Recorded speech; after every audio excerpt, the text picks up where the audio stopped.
Hi guys, Niecy Love Harmon here of Whatsshecreating Enterprises, and today I will be showing you how to use the blind stitch of the Kenmore 385 series sewing machine. So if you look at your sewing machine, we'll be using stitch number 3, the red one, in order to complete this particular function.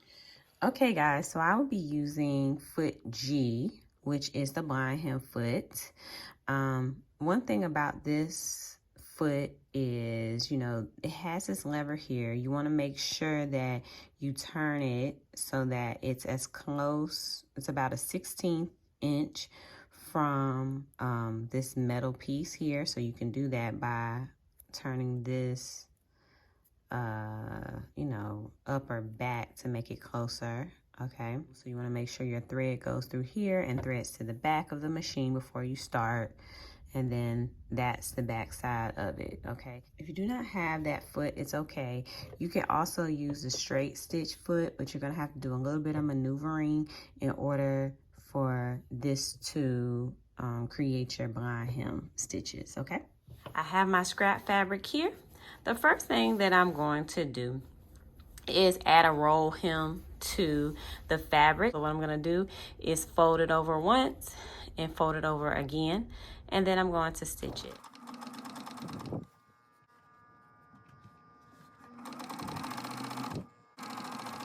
So here is my roll hem. It's not perfect, but it's okay. All right. One other thing, let's talk about what we should put our machine on. It's gonna be on stitch number 3. So make sure that you put it on the red G stitch, which and then your length, we're going to move it to about between 2 or 3 or however long you want the stitch to be. And then our width is going to be at 6.5. The manual says you should do it between 2 to 3, but when I completed that, it was too short. So I'm going to use the longest stitch possible. All right, so I'm going to put my presser foot on.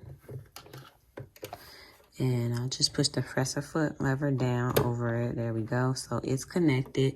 I'm going to put the thread through this middle part here.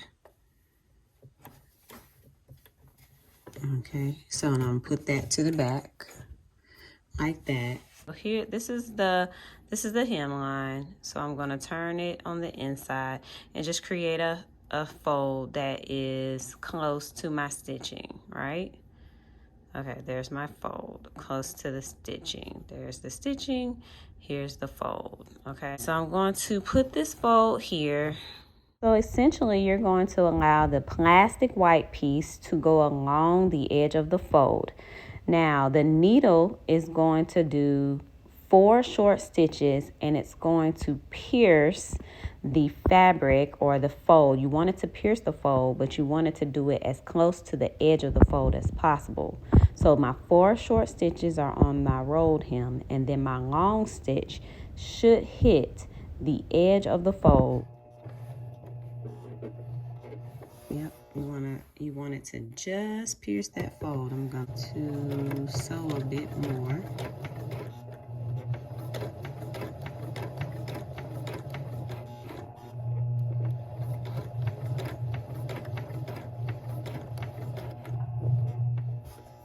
Okay, so as you can see, it pierced at the end of the fold. You see, it just pierced, and that's what you want. It looks like my tension is off. Eek. But I'm just trying to show you the fold.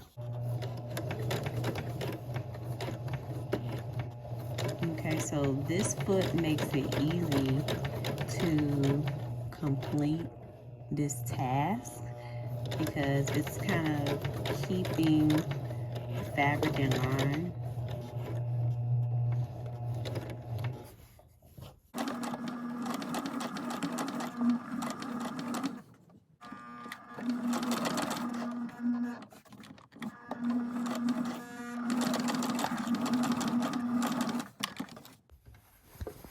And this is my stitch. Okay, so this is pretty good. I need to check my tension a bit, but you see that it hit at the end of the fold that I created. So when I turn it over, so this is what it looks like. I think that looks pretty good. Looks like I missed a couple, but it's all right. So that's how you use the blind hem foot for this machine. Now, if you do not have that foot, that's okay. You can still use the stitch. You're just gonna have to do a couple more things. So I have the satin stitch foot on, but you could use the zigzag foot also. So this is what the satin stitch foot looks like. So this is foot F. So I put that on, put the thread through. So my roll hem is done. All right. And this will be the fold, which is about 1 inch. I'm just gonna pinch under just a bit. Let's draw a line here. Okay, I'm just gonna draw a line about 1/8 of an inch from the end. All right, so here's my line. This is where the outermost stitch will hit. I'm going to make sure, as in the last one, that it is close to the roll. My fold is close to the edge of the roll hem. When you use a regular foot, you have to be more intentional about what you're doing. So I want my outermost stitch to hit the line that I created. I'm gonna let that one hit the line. And then it's gonna do 4 stitches. And then this stitch, you just have to manually make sure that it pierces the edge of the fold. And it looks like my stitch is too wide for this, so I just have to manually like change the width a bit. So I'm pushing the width here. When I push the width, it makes the needle go to the side to, you know, so I just have to manually create the space that I need.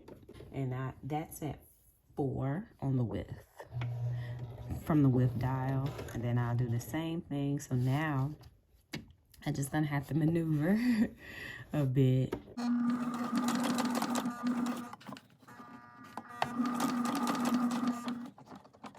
But you just have to play with it, you know. You may have to, when you know it's about to pierce the fold, you may have to maneuver your fabric just a bit. Make sure you get that. Make sure it hits that point that you want it to hit. So every time it's about to pierce the fabric, I have to kind of, not every time, but I just slow down. It's not like when you have the blind hem foot and you can, you know it's gonna hit where it needs to.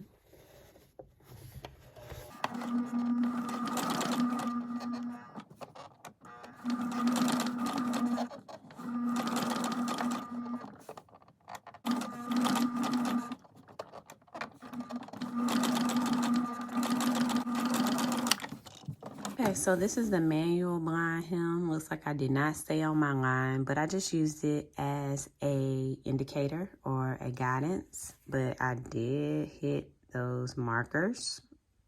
Okay. And when I turn it over, it still makes a blind hem. Looks like I missed a couple.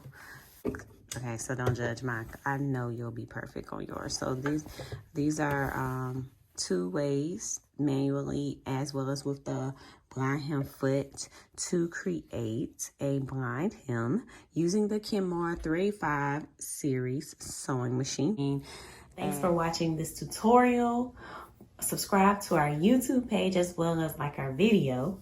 Follow us on social media as well as give us video comments and ideas. And thanks for watching and happy sewing.